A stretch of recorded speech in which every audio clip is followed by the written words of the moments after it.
आज जाणार आहे वहिनी त्या भेटायला त्याला जाणार आहे माझ्या आनंदाला भेटायला.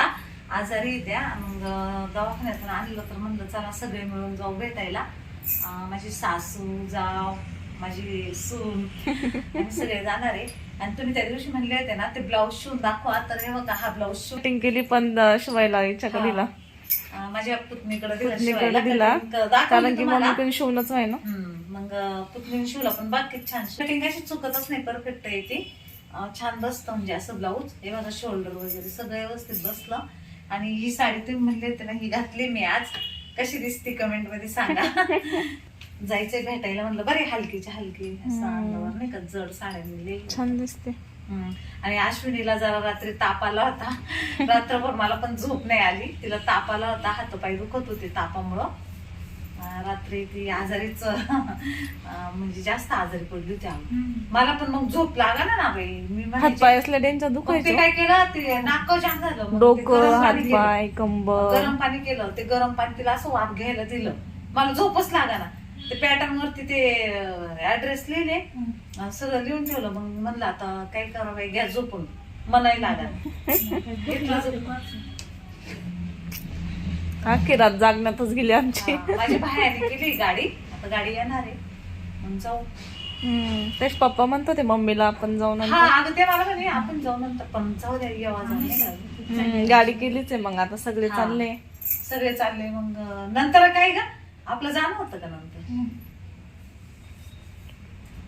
चला मग दाखवते. तर आपण केसांसाठी सॅलॉन मध्ये जात असतो, भरपूर वेगवेगळ्या ट्रीटमेंट घेत असतो, केमिकल ट्रीटमेंट असतात. त्याच्यानंतर कधी कधी स्पा वगैरे करण्यासाठी आपण जात असतो, पण त्याने आपले केस फार डॅमेज होत असतात. तर असंच एखादं प्रॉडक्ट आपल्याला पाहिजे की ज्याने आपल्या केसांना आपले डॅमेज झालेले केस आपले ते परत रिपेअर होतील. त्यासाठीच हे आहे न्यूडचं 10 मिनिट डाय ऍडव्हान्स हेअर स्पा किट. तुम्ही घरच्या घरी केसांना स्पा करू शकता. तर घरच्या घरी आपण हेअर स्पा करू शकतो. तर याच्यामध्ये इथे तुम्ही बघू शकता आपल्याला 4 स्टेप दिलेल्या आहेत त्यांनी. तर ह्या 4 स्टेप आपल्याला मिळतात. तर पहिली स्टेप आहे न्यूडची हेअर स्काल्प स्क्रब. तर हे आपल्या टाळूला एक्सफोलिएट करतं. याच्यामध्ये कॉफीची बीड्स आहेत, त्यामुळे हे केसांना आपल्याला हळूवार मसाज करायचा आहे. त्याने आपल्या केसांचं रक्त परिसंचरण म्हणजे चांगल्या प्रकारे होईल, रक्तभिसरण करून आपल्या केसांची चांगल्या प्रकारे वाढ होईल. तर हे 3 मिनिटाच्या मसाज नंतर आपल्याला केस चांगले स्वच्छ पाण्याने धुवून टाकायचे आहे. तर दुसऱ्या स्टेप मध्ये आपल्याला हा शॅम्पू करायचा आहे. तर याने आपल्या केसांना मध्ये जे अतिरिक्त सेबम असतं ते दूर व्हायलाच फार मदत होतं. जी टाळू आपली तेलकट असते ती निघायला फार मदत होते. आणि केसांची गंदगी प्रदूषण मुळे झालेले नुकसान आपल्या केसांना झालेले असते, तर ते याने निघून जाण्यास फार मदत होते. आपल्याला केसांना यूज करायचा असतो, टाळूला यूज नाही करायचा, कारण की त्याने आपण म्हणजे टाळूला यूज केला तर ड्राय होते आपली स्किन, त्यामुळे हा केसांना यूज करायचा. त्याच्यानंतर हे आहे कंडिशनर. तर याने आपल्या केसांची जेवढी लांबी असते तिथे आपण हे कंडिशनर लावायचं आहे. याने आपले केस चमकदार होतात. आणि हे कंडिशनर आपण 3 मिनिट लावून ठेवून द्यायचं आहे, नंतर कोमट पाण्याने धुवायचं आहे. तर याच्यामध्ये जे हिबिस्कस असतं ते आपल्या केसांमध्ये मेलेनिन तयार करायला खूप मदत करते. आणि आपली केसांना जी चमक असते ती पुन्हा येते, बाउन्स व्हायला फार मदत करते. त्याच्यानंतर ही चौथी आहे न्यूडची हेअर सिरम. तर ही चौथी स्टेप आहे न्यूडची हेअर सिरम. तर एकदा आपण हे कंडिशनर यूज केल्याच्या नंतर हे सिरम आपल्याला यूज करायचं आहे. याच्यामध्ये जोजोबा ऑइल, ॲव्होकॅडो ऑइल, नारळाचं तेल आहे, जे आपल्या केसांना जे डोक्यातील कोंडा वगैरे झालेले असतात, खाज वगैरे सुटते, तर ते निघून जाण्यास फार मदत होते. आणि केस मोठे व्हायला फार हेल्प होते, लांब होण्यासाठी फार मदत होते. तर नक्की तुम्ही हे खरेदी करा आणि तुमचे केस सुंदर बनवा. तर याची लिंक तुम्हाला डिस्क्रिप्शन मध्ये दिलेली आहे. खूप मस्त प्रॉडक्ट आहे, नक्की खरेदी. चालले मम्मी ते आता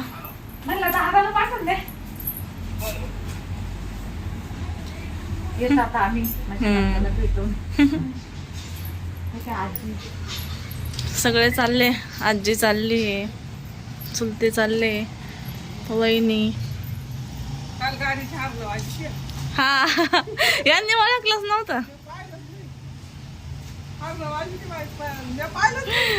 मला ओळखच नाही आले. हा तर इथे आम्ही चाललो होतो थोडंसं बाहेर, म्हणजे कोळपेवाडीपासून जवळच आहे माहेगाव म्हणून. तर तिथे होतं एक दत्ताचं मंदिर. तर तिथला परिसर खूप छान आहे, मस्त पाणी वगैरे आहे, म्हणजे गंगा आहे. तर भारी वाटतं तिकडचं नेचर. तर मिस्टर म्हटले आपण थोडंसं फ्रेश वगैरे होऊन येऊ. तर त्यामुळे गेलो होतो आम्ही. पण त्याच्यानंतर तिकडं ऊन पण भरपूर होतं आणि ऊन असल्यामुळे आणि मला गाडीमध्ये तसं पण ट्रॅव्हलिंग वगैरे सूट नाही होत. तशी पण मला वॉमिटिंग वगैरे होत असते, मळमळ होते, पण प्रेग्नन्सीमध्ये तर अजूनच जास्त त्रास होतो.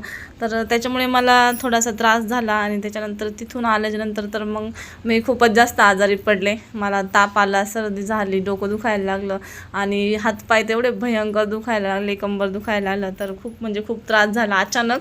तर आधी असं नव्हतं वाटलं की आपण म्हणजे फ्रेश होते आधी मी, मला काही दुखत वगैरे काहीच नव्हतं.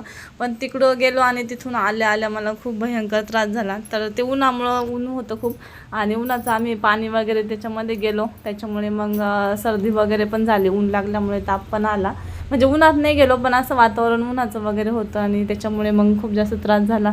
आणि घरी येऊन मग त्याच्यानंतर ताप वगैरे आलं तर आपल्याला प्रेग्नन्सीमध्ये बाहेरच्या टॅब्लेट्स वगैरे चालत पण नाही. तर मग असं म्हणजे खावा का नाही असं पण खूप प्रश्न पडला आणि त्याच्यानंतर डोकेदुखी एवढी भयंकर व्हायची. तर आणि रात्रीचं दवाखान्यात पण उघडे नसतात आणि जाता पण नाहीत. तर त्याच्यामुळे मग खूपच जास्त त्रास सहन करावा लागल्यानंतर मग फायनली एक खाली टॅब्लेट्स आणि कमी पावरची, त्याच्यामुळे मग थोडंसं बरं झालं. आणि मग दुसऱ्या दिवशी पण थोडासा त्रास जाणवत होता आणि मग नंतर वाटलं बरं. तर त्याच्यामुळे प्रेग्नन्सीत मी शक्यतो ट्रॅव्हल वगैरे करतच नाही, पण जवळ असल्यामुळे म्हटलं जाऊ. पण जवळ असल्यामुळे गेलो आणि त्याच्यानंतर पण मग उन्हामुळे आणि पाण्यामुळे खूप जास्त त्रास झाला.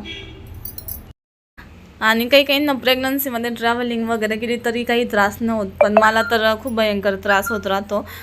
कारण की मला आधीच वॉमिटिंगचा त्रास होतो, मळमळ वगैरे होते आणि असं गेलं याच्यामध्ये तर खूप त्रास होतो.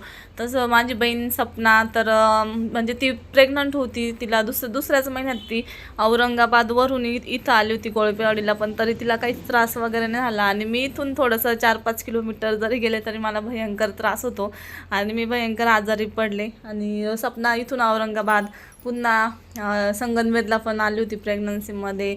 त्याच्यानंतर मामाच्या घरी मांडव्याला पण गेली होती, तरी तिला काही त्रास नाही झाला. म्हणजे ज्याच्या त्याच्या शरीरावरच असतं, काहींना होतो काहींना नाही होत. आणि मला ऑलरेडी वॉमिटिंगचा त्रास आहेच, त्याच्यामुळे मला अजून भयंकर त्रास होत असतो. आणि ज्यांना नाही होत त्यांचं तर भारीचं आहे, खूप जणांना नाही होत असं ट्रॅव्हलिंग वगैरे केल्यावर त्रास प्रेग्नन्सीमध्ये. तसं पण प्रेग्नन्सीमध्ये ट्रॅव्हलिंग टाळायचीच असते, पण जवळच होतं म्हटलं जाऊ आपण, थोडंसं मस्त वाटतं वातावरण वगैरे पण, आणि त्याच्यामुळे गेलो होतो. आणि माझ्या मिस्टरांना फिरण्याची तर जास्तच हौस येते, कारण की भरपूर दिवसाचं कुठे गेलो पण नाही आम्ही. जसं प्रेग्नन्सी राहिली आणि त्याच्या आधी पण मी थोडीशी ट्रॅव्हलिंग कमीच केली होती प्रेग्नन्सीसाठी. तर त्याच्यामुळे बऱ्याच दिवसात आम्ही कुठे गेलो नव्हतं. तर मिस्टर म्हणत होते आपण थोडंसं जवळ वगैरे कुठेतरी जाऊ, आणि त्याच्यामुळे मग असं गेलो. आणि नंतर मग तुम्ही तो व्हिडिओ बघा, मी टाकलेलाच आहे अश्विनी ढोणे संगमनेर चॅनलवरती. नंतर मग मला थोडासा त्रास व्हायला लागला, तर मी मिस्टरांना त्याच्यावरून म्हणायला लागले की तुमच्याच मुलं आलो आपण इकडे फिरायला वगैरे. तर तो पण व्हिडिओ बघा तुम्ही अश्विनी ढोणे संगमनेर चॅनलवरती हा व्हिडिओ टाकलेला आहे तिथे पूर्ण. आणि व्हिडिओ आवडल्यास नक्की लाईक शेअर सबस्क्राईब करा.